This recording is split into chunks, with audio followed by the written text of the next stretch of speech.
About the technical difficulties, everyone. Let's go again. Okay, let's go again. Sorry, everyone.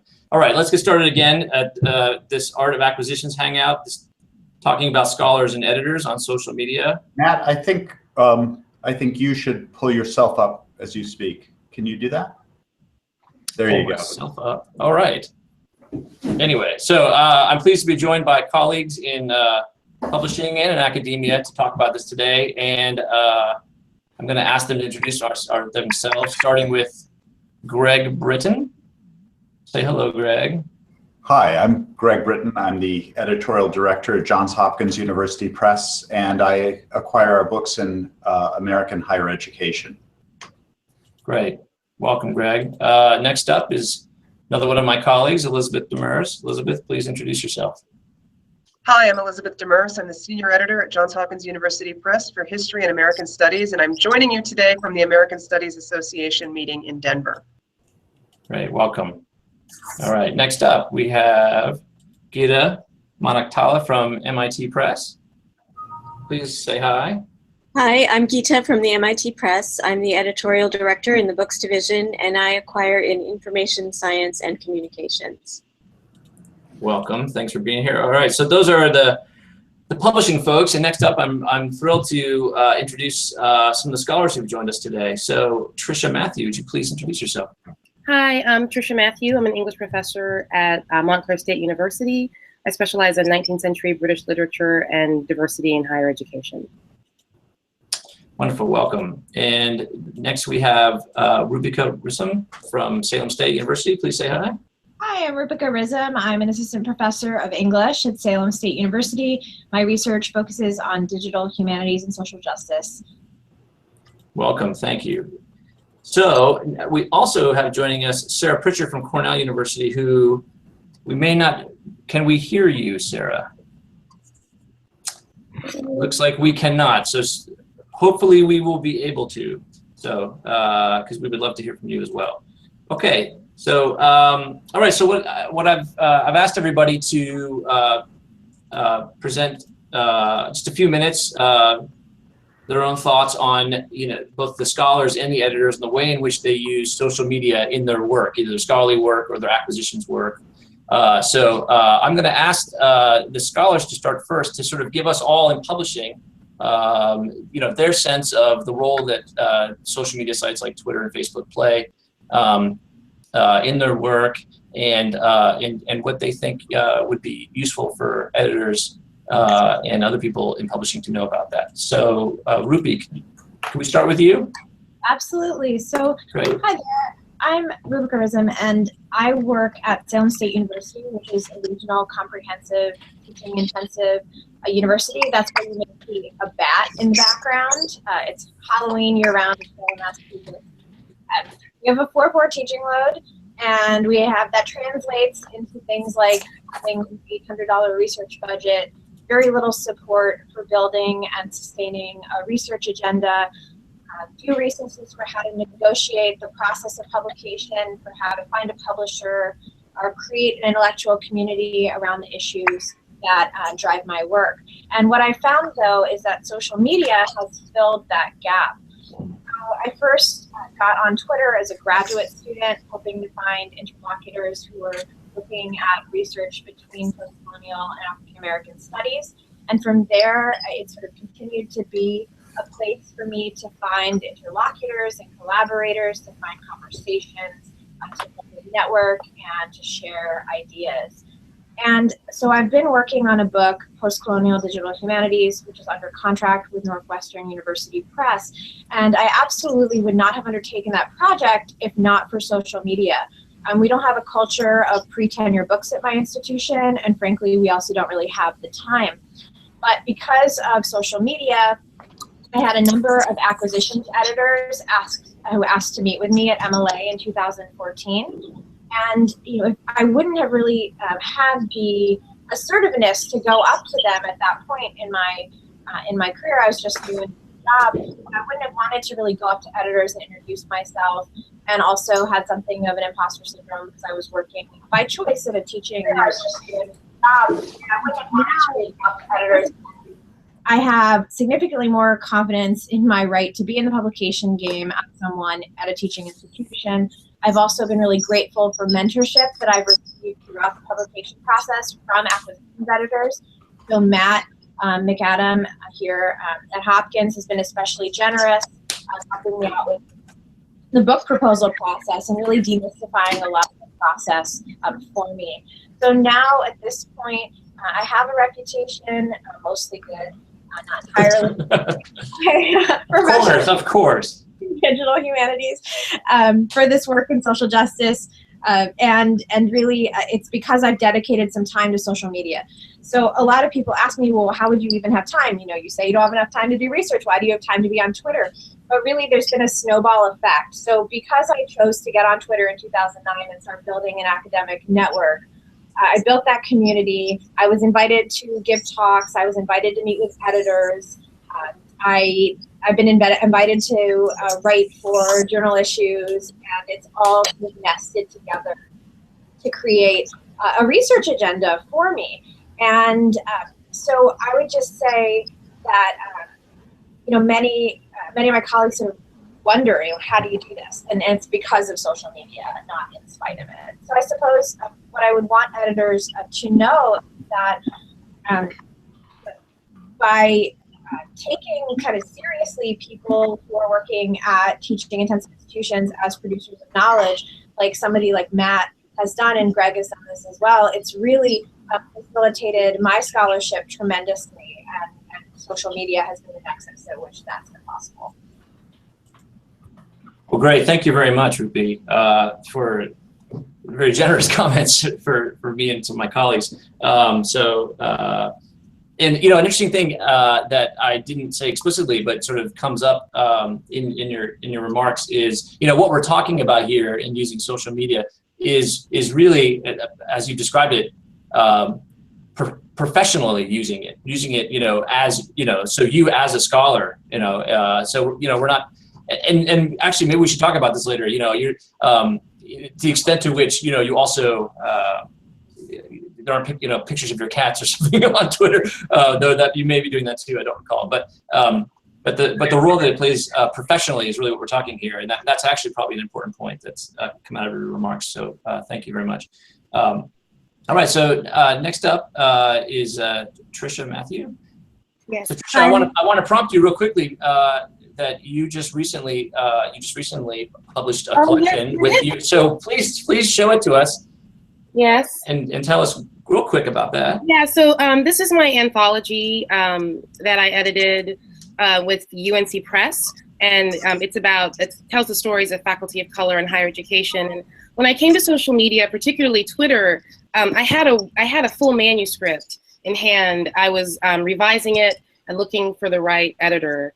I'm mid-career, so I don't know how I would approach social media, and I mean Twitter. I'm not really, I don't do Facebook so much. I have a Facebook page for the book, and I think I'm frustrating Facebook because they keep wanting me to buy ads, and I don't know how that works, and I'm not interested in learning. But for me, I wanted to just clarify a few things that even might seem counterintuitive given the topic at hand. Twitter's not a place for me to market my work. Mm-hmm. I'm not particularly interested in networking. I'm opinionated, but mostly avoid Twitter beefs. And a few years ago, I decided not to join in those hashtags that work as a critique, even though I figured I could get more followers and more attention if I did so. It's not really how I want to spend my energy. And I haven't actually been looking for publishing opportunities. Those things have followed, but I didn't join to do that, even though I was advised to join to promote the work. I find that if I think of Twitter and social media as a way to network or market or just to promote, it feels false. For me, I get bored, I get twitchy, and I think intention really matters. And so for me, it has been less about connecting with editors, even though that's happened. UNC Press came about because of online relationships I had. My editor, I'll have a shout out to my editor, Joe Parsons, who worked so hard on the book, and UNC Press has really supported my online efforts. It's really a space for me to think through ideas so I can see how they feel when I think out loud in front of a group of smart people. I'm also just as likely to be talking. I don't do pictures of cats because I don't own a cat. I'm a dog. But just an example, but yes, yeah, right. Yes. Right. But I'll talk about any number of things, what I'm watching on television, what I'm reading. Some of my first and most productive relationships with people I've met via social media came about because we were all watching Scandal together, the ABC show in the early years. So I developed that community over time, primarily because I just wanted to talk to other Black academics, right? If you're a person of color in higher ed, even in the humanities, you'll find yourself one of two people in a department. And it was a place for me, it's been a place for me to think through aloud my ideas about diversity with an actually diverse group of academics of color. We know they're not a homogeneous group, but it's not until you're on social media and you see the way that people interact and respond to social questions, political questions, cultural questions, pop culture, that you see the real differences across how we read things. It was a way for me to see how younger academics of color are navigating these minefields, and also a way to watch senior scholars in my field. It's also a way for me, generally speaking, I'm kind of old-fashioned. I'm not particularly tech savvy. For example, my IT team thought I had to drive to Johns Hopkins to do this, and they me that I could do it. I knew that, but they kind of know I'm not particularly good at these things. And so I really do protect my time. I'm not on social media in the morning. I find my head gets filled with what's going on. But the idea that later in the day I'm going to be on Twitter sort of helps me focus what I want to write about for the day. And I can always tell when I'm going to have a good writing session in the afternoon, because after a morning of reading or writing, social media, Twitter is the place for me to say, hey, this is what I read, this is what I'm thinking about. That's more the case with my diversity work. I think it's a topic that lends itself to a public conversation more than my work with 19th century British lit.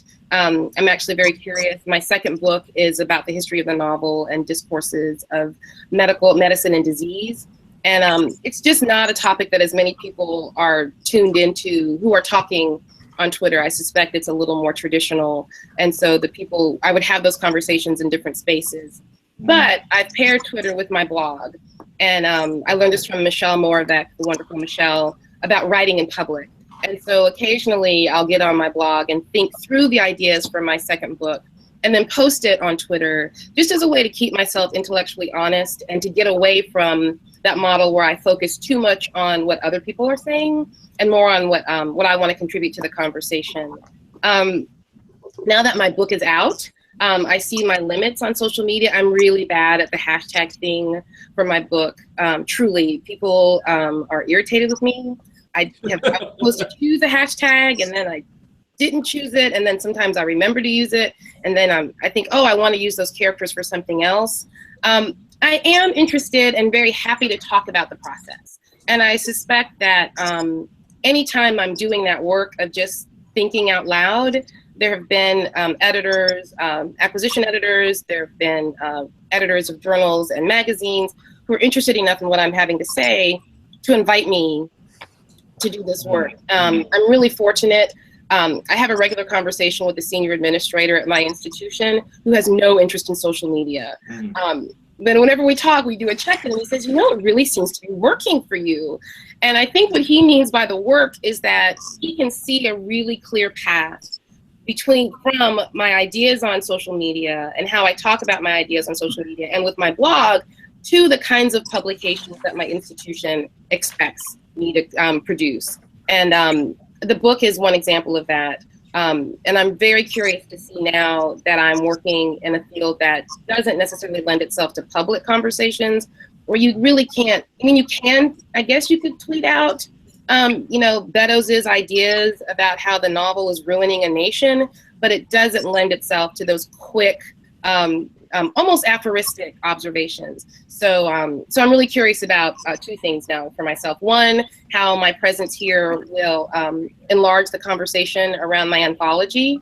It's out and people are reading it. And I know there are things I could probably do to capitalize on that, but my instinct is just to hang back. And the thing that I liked about Twitter is that I wasn't worried about getting a lot of followers. I wasn't worried about an inroad to people who have higher profiles. I just found people that I thought were smart and interesting to talk to. And I hope that continues from there. Wonderful. Thank you very much. So that's interesting. So I should have held my tongue for a second after Rupi's presentation, because where I said, oh, yes, this is very strictly professional, but you actually presented a completely different picture, very convincing about how you use social media. Particularly that I think a really important point is how what seems to be how disciplined you are about the way you use it. So you don't use it in the morning, for example. And that strikes me as a really important lesson here, particularly for people watching this who haven't started using social media yet, or do worry about, like, how do you have the time? I mean, it can be a big time suck. So being disciplined about it is really important. So let's see. So Sara Pritchard joining us from Cornell University. I think I could hear you. Can we hear you? Yes, we can hear you. Whoa. This is exciting. So Sara, why don't you introduce yourself and tell us what you're thinking about these days about social media and your work. So apologies for the technology problems. I really don't know what happened, and I'm not sure why it's working now, but at any rate, I'm a faculty in the Department of Science and Technology Studies at Cornell. I'm an environmental historian and historian of technology and environmental STS scholar, and my work is at the nexus of those fields. I guess I had a couple of ideas, and I apologize to the two previous folks because I wasn't able to listen in as much, and it would be great to create more synergies and conversation among our remarks. But anyway, and I'm really discombobulated because of the technology problem. I'm sorry. But anyway, so I had a couple of thoughts about how I engage with Twitter with various aspects of my professional work. The first one actually has to do with research, which of course then feeds into publications of various types, whether official academic publications or more informal publications. I don't do a blog like Trisha, but I've written a couple of op-eds. I've actually used Twitter to follow some of my research subjects and engage with them. I'm working on a project related to the history of light pollution and light pollution science. And a number of the folks in that field are actually on Twitter. And so by following them, I get a sense of what they're working on, what they're publishing, recent publications in the field, whether they've authored them or not. I've also attended a couple of conferences of light pollution scientists and conservationists talking about their work. And I've live tweeted those conferences some and commented on some of the presentations of their comment as a humanist and interpretive social scientist. And it's been a way for me to articulate and share some of my preliminary ideas that will probably feed into and are indeed feeding into my publications. But it's also a way for me to engage with scientists and bring some humanistic and social science perspectives to what they see as a very scientific or technical topic. So I guess for editors, one of the thoughts I had here is that there's definitely a way in which I think we can reach broader audiences. In my case, scientists, conservationists, NGOs, average people who are interested in light pollution, potentially some of my work might interest them, not just traditional academics. And also for editors, it seems like many editors go to conferences and listen to presentations by up-and-coming scholars as a way to hear about current work, research that will be published in the next few years. It seems like Twitter is actually an opportunity to see people in action and also find out about interesting work that's being done right now and potentially solicit manuscripts. A second general area is on publications. I've shared work that I've done and also shared work that I'm excited about, work of my grad students, of colleagues, of provocative ideas that I've taught or that have influenced my own work. And again, I think that sharing publications through, say, Twitter is a way to expand potential audiences and gain prospective readers, including unexpected readers. I mean, often publications are in particular areas like history or a subfield like environmental history, but many of much of the work that we do crosses various disciplinary field and specialization divides, and that there may be people in other disciplines who are interested in a particular topic like water or diversity or whatever, and that we may expand our audiences by not staying within traditional disciplinary boundaries. And similarly, I think a third area of conversation that I've benefited from on Twitter has to do with teaching, and that people share ideas, what they're currently teaching, resources, whether it's traditional publications, digital humanities, online resources, recent newspaper articles, films, etc. And I think the ways in which publications can, traditional publications or non-traditional publications can feed into teaching illustrates the porous boundaries between teaching and research. We often talk about this, but this is a concrete illustration of the ways in which there can be useful synergies between those areas. Furthermore, there's more online reviews of books now, like H Environment Roundtables or Somatosphere does online book reviews. And so that's a way to reach anybody who has internet access, because it's not behind a paywall. You don't need a membership to a journal to access those ideas, to get a sense of the book and potentially buy it. Or even if you're just interested in a topic and want a few-page review of a particular issue.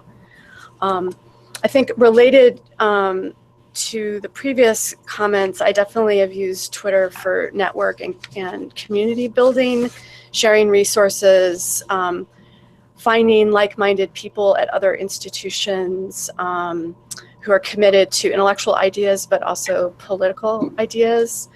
And finally, connected to what Trisha was saying, I think that I've been really interested and concerned about gender diversity and equity issues in academia and beyond. And so I've tried to use Twitter as a place to raise awareness about these issues and amplify certain voices who are underrepresented. And for editors, I will say, I have to say that inequalities in publishing is a real concern. I'm a co-founder of a group called Women's Environmental History Network, or WEN, and we started looking at gender issues in the field of environmental history. We started running some data in a variety of areas: conference attendance, PhDs, number of articles produced, and looking at some prominent series in the field. There are significant demographic inequalities, and that's really concerning because it has long-term professional implications in terms of who may get tenure and promoted. And so I think it's really worth for academic editors and also series editors to pay attention to who they are publishing and who they are not publishing, because there are much wider professional and political implications if not enough people from all groups of America are represented in academic publishing. So apologies for the incoherence there. The technical snafu is definitely interrupting my train of thought, but just a few thoughts from my perspective, and thank you for inviting me. That's wonderful, Sarah. Thank you very much. That's really great. So in a moment, I'm gonna ask the editors on our panel to just briefly say a few words about how they use social media. We've got a couple of good questions, so I just want people out there to know we will turn to those shortly. And one of the questions specifically essentially says, why do you keep focusing so much on Twitter? And that is my colleague Elizabeth Demers' job will be to take care of that. But first, I'm going to ask Greg Britton to share his thoughts. In fact, I should say, by the way, this is all Greg's fault. Greg asked me to get on Twitter a few years ago and got me interested in it, and then I sort of got other colleagues I know at AUP interested in it, and sort of here we are. So Greg, go ahead. So thanks, Matt. This is a fantastic chance to hear scholars talk about how they use social media. And I think it's particularly fitting that it happens during University Press Week. So to my colleagues across the panel and online, happy University Press Week. I've used Twitter and other social media for about 4 years now as a way of doing something that Sara mentioned, which is this idea of community building. Most editors, most scholarly editors, are tangential, I think, to the academy. I'm getting a little feedback. Sorry. Are you hearing that as well, Matt? Yeah. Do you have your? You don't have the YouTube presentation open, do you? I do not. Okay. Something. So I think of editors as being part of an academic community, but tangential to that. And I see Twitter as a chance that editors can embed themselves in a field. The area that I acquire in is higher education studies, which is a sort of interdisciplinary field that looks at how we study and teach higher education and teach the university as an institution, a field of study. Twitter has been a way that I can participate in that environment and participate in that community, but it's also a way that I can help shape that community. To get down to the really concrete things, I try to be disciplined about using Twitter only for talking about higher education and about scholarly publishing. Now, during election years, I did lapse into talking about electoral politics, as probably we all did. You were the only one. Greg. I was the only one. Yeah. But it's something that I've tried to stay really disciplined about that. You're right. I don't tweet about the cat or the dog or what I had for dinner last night. I really, by staying focused, I've done a couple of things. I've been able to build a list of followers who know that's all they're going to get from me. So if you're not interested in talking about universities and colleges, you're not going to follow me. So I feel like I've built this fairly, I'll use that word again, curated list of people who are following, who are also interested in talking about those topics.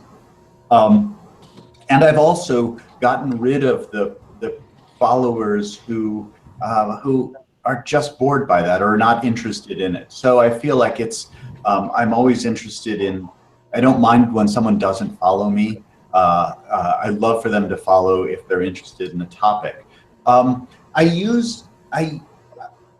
By being part of that field, it's allowed me to connect with scholars who are researching in the area. It's allowed me to connect with thinkers, administrators, and scholars who are working in that field. Higher education has its own journalism. There's the Chronicle of Higher Education, and there's Inside Higher Education, and scores of other sort of blogs and newsletters who I've also been able to connect with over Twitter, and that has both brought me authors, and it's brought me peer reviewers, and it's gotten my book's attention. So I think of it as just a way of, if Twitter is this sort of this forum or this a village green where people gather to talk about different topics, I've clustered in the corner with people who want to talk about this, and I'm participating in those conversations. The only other thing that advice I have is I don't feel that I work at a university press who part of my job is to help deliver impact in books we publish. So not only am I using Twitter to help find authors and find reviewers, but I'm also using Twitter to talk about the books that I'm reading and talking about the books I'm publishing. And because of that, and part of what I do is sell books. I have no problem talking about a book that I'm publishing or that we have just published that we're releasing, and because I know that my followers are interested in this topic, I think they will be interested in these books. I don't try to over commercialize my posts, but I do announce our books. And what I have found is I've had authors come to me and say, I want to publish with you because you're talking about your books. And I think of it as a way of delivering impact for my list. So. Great. Thanks so much, Greg. So yeah, a couple of good lessons there. I mean, so you present a good model of, at least from an editor's point of view, about actually being pretty professionally and focused and narrowly focused on your area of acquisitions and how that has worked really well for you. And as we heard, before, Trisha, for example, said, using Twitter as self-promotion is not your thing, which is perfectly understandable. So it is great to have an editor like Greg and other editors on Twitter who can do some of that, on behalf of editors. And of course, we're not even talking about the whole marketing side of social media, which is robust and goes on.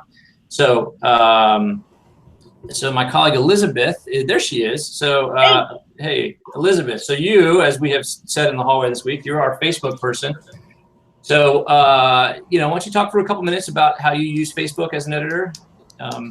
Sure. I've been on Facebook for a long time, 8-9 years something, and the person who actually got me on Facebook was one of my authors at the time. He sent me an email and he said, you should do this. This has been really fun for me. And I said, oh, no, I don't do social media. Oh, no, you should do it.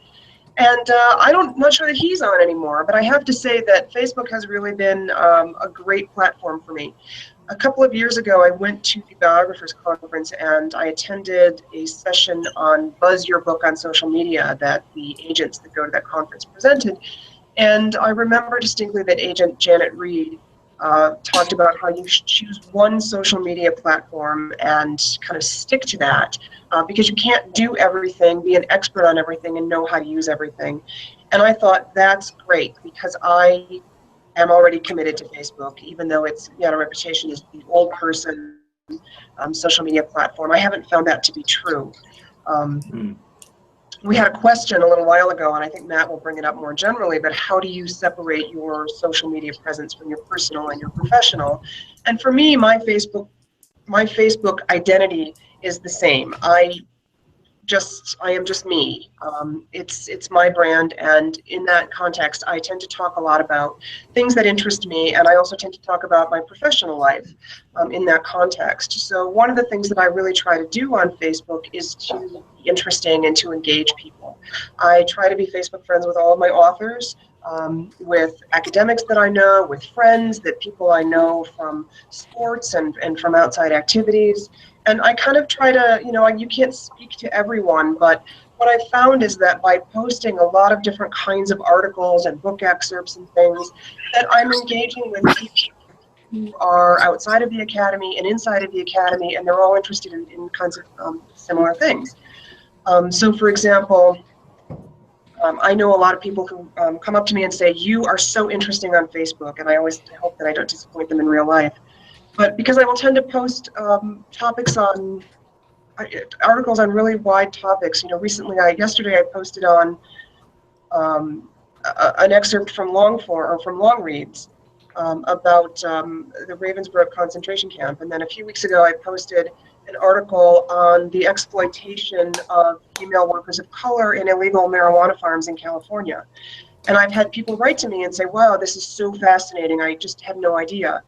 And so in that context, I also, talk to authors about ideas and about the books they're publishing. And I've had people reach out to me through Facebook and say, I really like what you do and your approach, and I'd like to talk about my book with you. And so I actually kind of field the number of proposals through Facebook.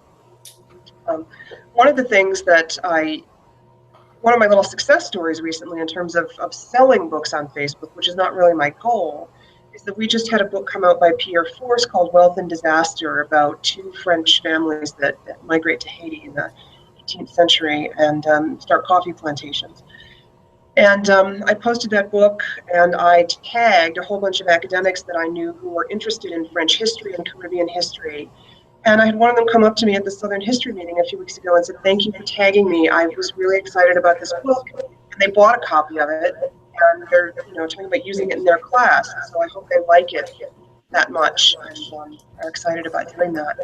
So I tend to be very active on Facebook. I like it. I try to be a good Facebook user and like and comment on other people's ideas.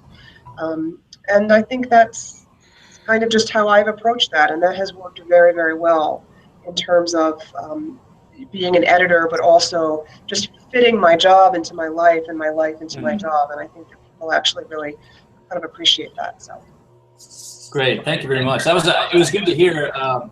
Oh, I have the feedback thing. Sorry.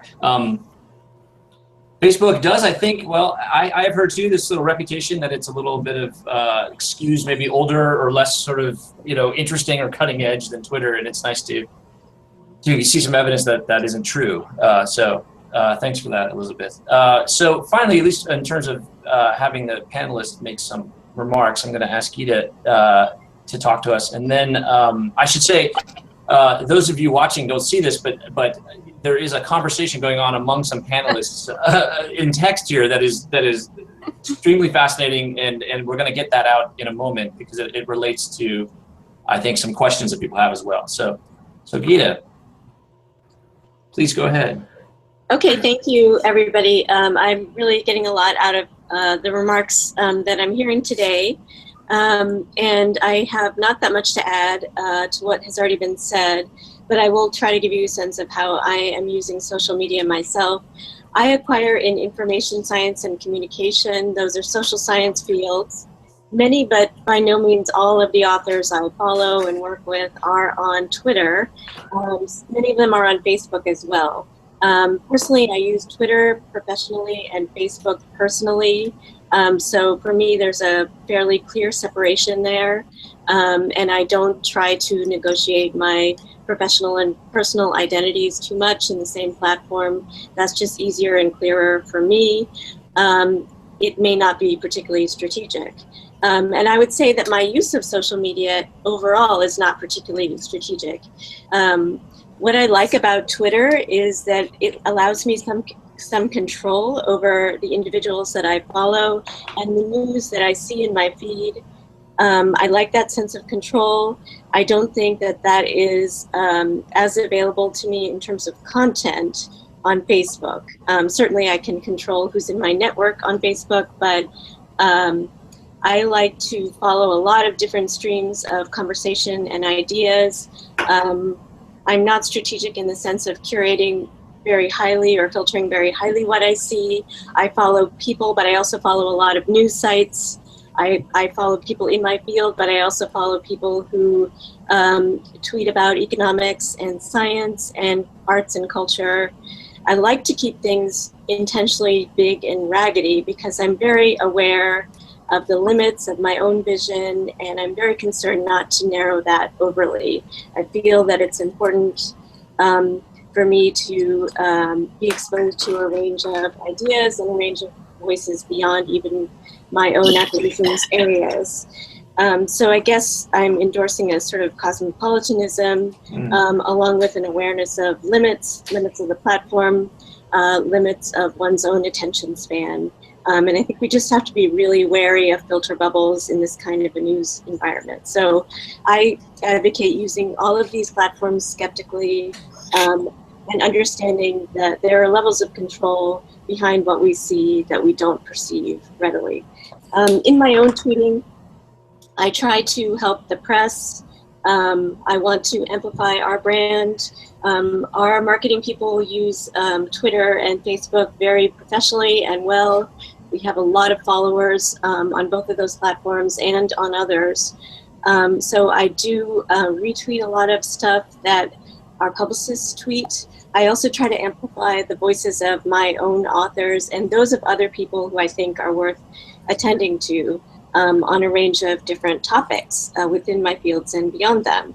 So I do have a sense of who follows me. and what their interests are, but I don't feel that this is my close network or community or people I would turn to for advice or share my personal life with particularly. So I guess you could call me a pretty wary user of social media. I'm opportunistic. I do derive a lot of value from it. It's a very efficient and time-efficient way for me to step into a stream of stuff and take the temperature of what's going on in my field and more broadly in the world. So my overall message, I think, and advice to other individuals is to use all of these platforms critically and with a sense of their boundaries, and just make sure that you're keeping your field of vision open. There is a very interesting back channel conversation going on here, as Matt mentioned, and I hope we can spend a little time engaging with some of the issues that are arising there. There is a sense, I think we're all aware of it, that connections between publishers and scholars are not as transparent as they should be. The whole environment is subject to mystification, despite our efforts to demystify it. So it's like adventures in demystification and remystification, and there's really no good reason for that. So I think it's up to us editors. It's on us to keep clarifying how the process works. It does not help matters that we all work a little bit differently. It does not help matters that we're all extremely busy and up to our ears in proposals and submissions, and we don't respond as quickly as we would like to, and then we all have slightly different ways of working. But I do agree with some of the comments that have been made by the scholars on our panel, that this creates undue confusion, and it takes a lot of confidence and a sense of entitlement almost to break through that, and that's not easy for everybody to achieve. Mm-hmm. Right. Yeah, that's a good point. And to pick up on a related point, but something else that's also been going on among some of the panelists here. When I've spoken, sometimes I speak to folks about, to scholars about getting published. And one thing I do say is I say get on Twitter or get on social media. And one point I make is I say something to the effect of like, I see it as kind of a great equalizer. I mean, it's a way to get out there and to get your voice out there and to sort of just bypass what may be, sort of entrenched obstacles to different voices, getting their word out there. So Trisha, I don't mean to put you on the spot, but you initially raised this really wonderful point. I wonder if you want to speak to that for a moment. Yeah, I was in the back channel conversation. I was remembering how it is that I found the UNC, how I made my way to UNC Press, and I think that it's an example of the way that Twitter can really dismantle hierarchies. Not completely; they're always there, but there were a couple of things that were happening with the book. So I wanted to do this book on diversity. And the people I was seeing in the real world were just looking at me blankly, like, why do we need a book on diversity, right? We have a Black president, everything's fine. You're here, you got tenure. And it was while I was on social media that there were all of these Black academics who were just encouraging me, saying, we really need your book. And there was a doctoral candidate who I was, my book was in limbo with the press. And she said, listen, and this is a really important lesson, I think, for acquisition editors to pay attention to. She said, send your book to this guy at this press. Mm-hmm. And I went and looked at the website, and it didn't look like he was interested in the book, right? And she said, no, I promise you, he's looking for this kind of work. And so I sent the proposal to 3 different presses, all of whom were interested in it because I had the full manuscript. And when I heard back from Joe, it turned out he was really interested in expanding his list. He was very knowledgeable about the issue of the challenges that faculty of color face in higher education. And so I didn't just feel like I'd found an editor, but a real ally. Mm. And then as it went through the different processes, all of our conversations were really about how can we do the best work for the book. So I didn't feel the same anxiety or tension. I felt perfectly comfortable not knowing things. I felt very comfortable going to him to say, listen, I have this idea, but I'm not sure if it's going to work. An external reader had suggested an additional essay, and we really wrestled through the best way to include it. And so it felt intellectually satisfying and not just as if I were sort of hopping through, going through the stages of it. Yeah, and as you said, I guess, so this was a case in which had you just consulted the website or something, right? Yeah, or gone through the channels. Yeah. Right, or gone through the traditional channels. I don't think it would have happened, and it would not have been the springboard for other work. Right. That's the other thing. Again, I was in a different position. I already had tenure. So I think if you're untenured and you're trying to navigate this, it's the stakes feel so high, right? You send your book proposal out. You hope that you hear back. Maybe it happens in good time. Maybe it doesn't. A no feels like it sets your career back, and that's terrifying. So any way in which editors can make the process more transparent and let people know the best time to send their work out, right? I think any way that you can do that, I think two things will happen. I think you'll get better work, and I actually think if you're interested in diversifying your list, you're going to have scholars of color who are doing that work, who inspired by your interest will do more and do it faster, I think. Great. So Rupi, talk of untenured professor anxiety. No, but seriously, I know you have some thoughts on this as well. So please. I do. Listening to this, it sort of strikes me that I often feel like most of the structural power dynamics in academia work against me. I don't have tenure. I'm a woman. I'm a woman of color. I work in.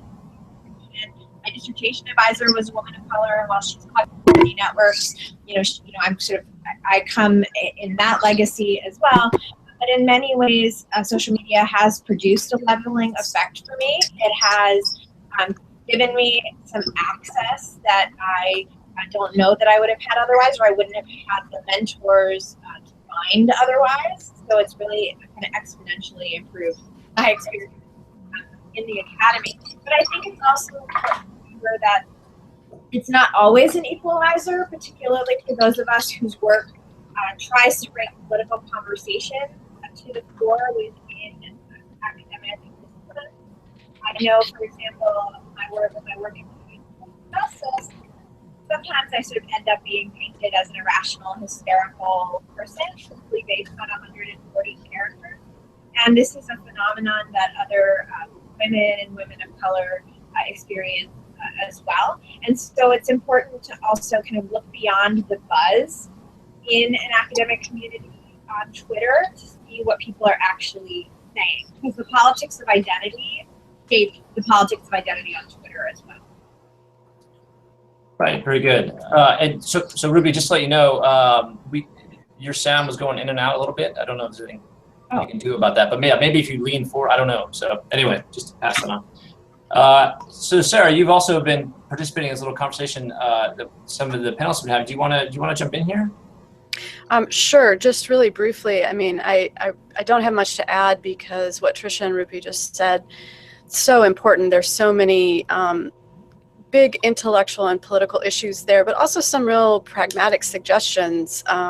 If people reflect a little more, Twitter can create unexpected opportunities, but I think if we know that, then it can sometimes create a momentum by building networks and working around existing relations. I guess the thing I wanted to highlight was the question of access and gatekeepers, and I absolutely agree that social media like Twitter can sometimes create new kinds of networks and challenge existing hierarchies, but at the same time, many publishers have book series in a particular area, and they're series editors, and that those gatekeepers can be really powerful in terms of thinking about what and who they want to publish. And so I think that it seems to me that authors, series editors, editorial boards, press editors, all of us have a responsibility to be reflective about the ways in which we reproduce certain kinds of knowledge, certain kinds of people participating in those communities or not. And honestly, I mean, my view is that new authors, particularly untenured authors, shouldn't have the burden of proof on them because they're facing so many uphill battles, given the power dynamics and the context. And so I want to echo Trisha's point about, her publishing her book as a tenured professor is a different kind of position, and there's absolutely still challenges and power hierarchies and all sorts of horrible things happening out there. But for untenured faculty or ABDs or postdocs or people in adjunct positions, it's even more challenging. And so I think all of us need to try to be reflective, and particularly people in positions of power need to be reflective about the power that they do have in terms of whose work is published and who is not. Great, thank you. So so there's a few questions to turn to. So one that I just want to raise here, that if I think I recall correctly, at least dovetails with a question that's asked. So this is something that would face both the scholars here and the editors, and I'll throw it out there for someone to jump in. But the question of either administrators or bosses, attitudes about, my boss is awful about letting me use Twitter. I'm joking, of course, he's right there. But, this is not everybody welcomes, this. I just wonder what experiences people have had, with that. Does anyone want to? Greg, you probably don't start because you are the boss for me. Trisha or Rupi, have you had any, do you get any pushback from deans or anything? No, I can tell you this. I can tell you that I have a couple of rules on Twitter. And my first rule is I failed at it if I ever have to explain a tweet or a post at my school. And so I try to be myself. I'm really snarky, and I like to think I'm clever and witty, but I sometimes think, would you say this, right? Yeah, good. Administrator, and I find that I still have a lot of other really interesting things to say. I never talk about my students or complain about my teaching. And I really don't think that social media is my front porch where I just get to say whatever I want. I'm naturally, personally a bit conservative.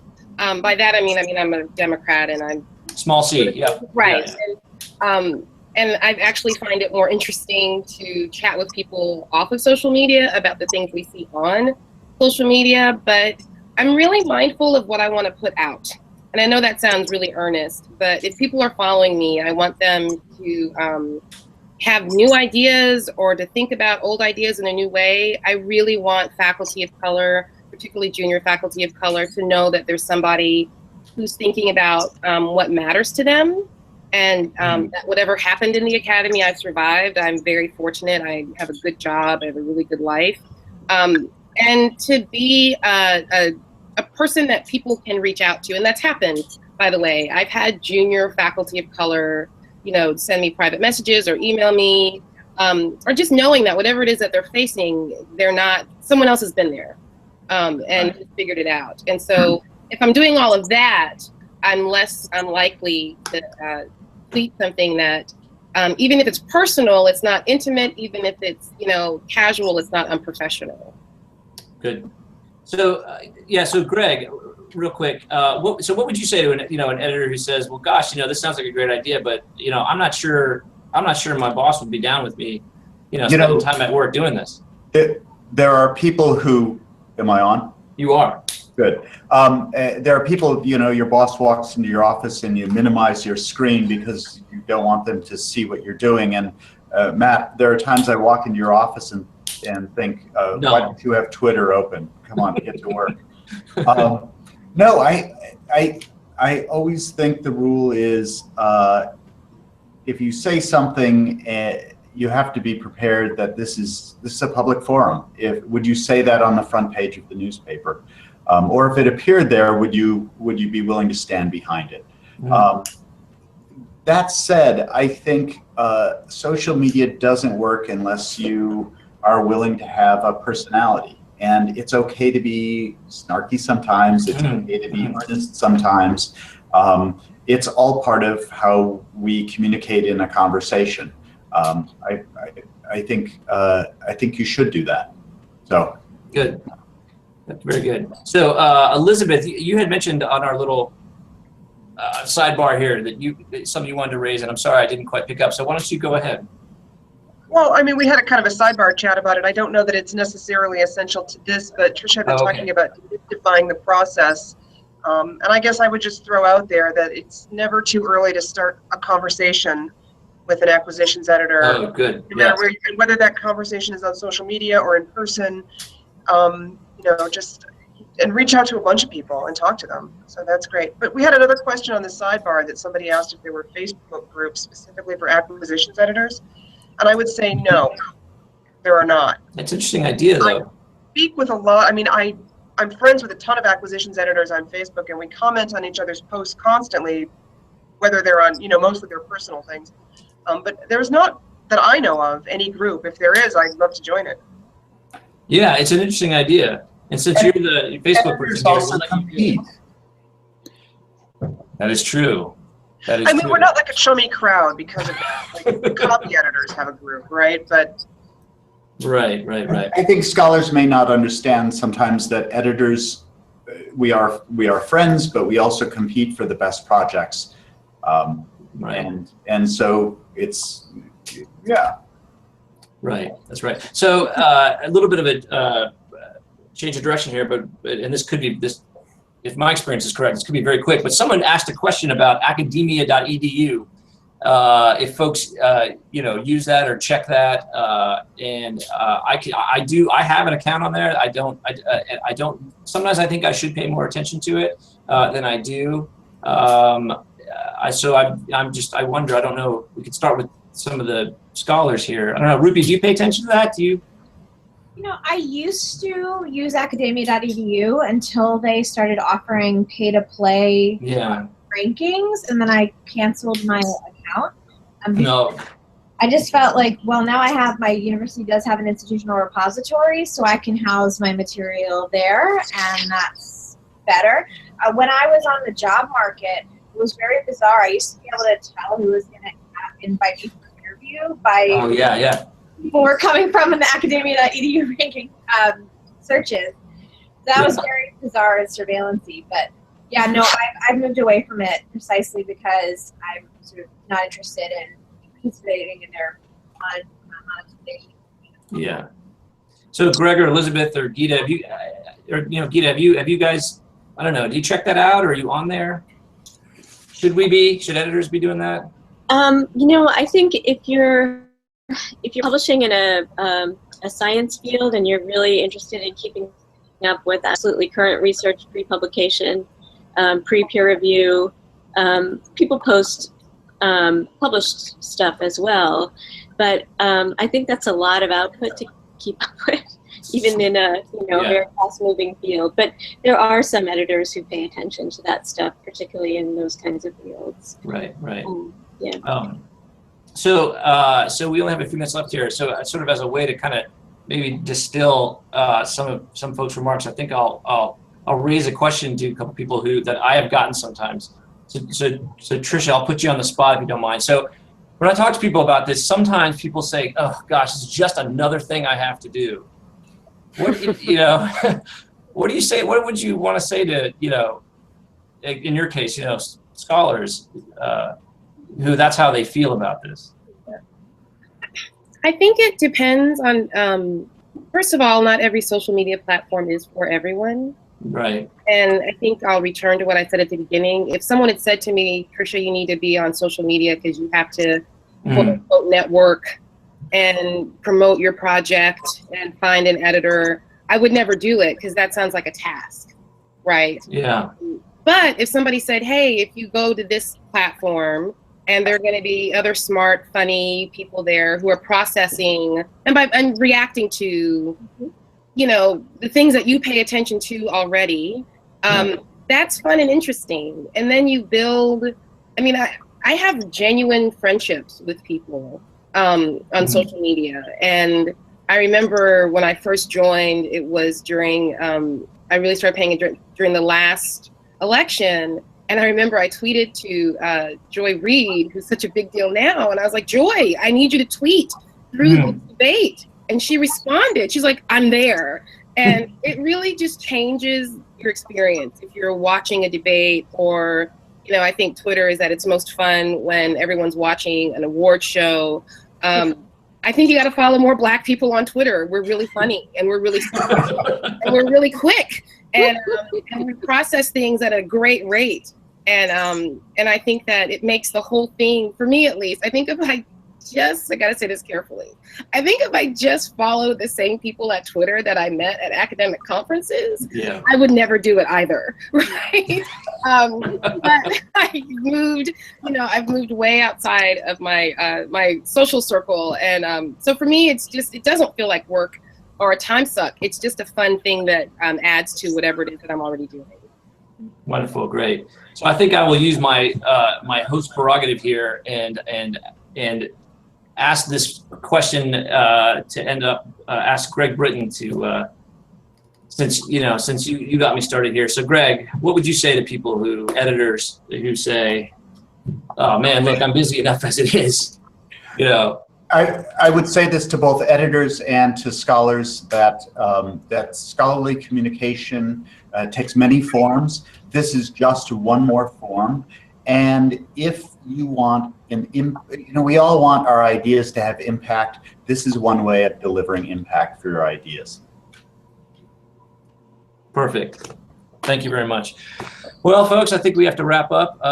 We went a little bit over to make up for that little bit of a snafu at the beginning. So I thank you all very much for what was really a genuinely thrilling and insightful conversation about this topic. And thanks everyone for out there watching. So we're signing off. Thanks everybody. Yeah. Thank you. Bye. Thanks, Matt. Thank you.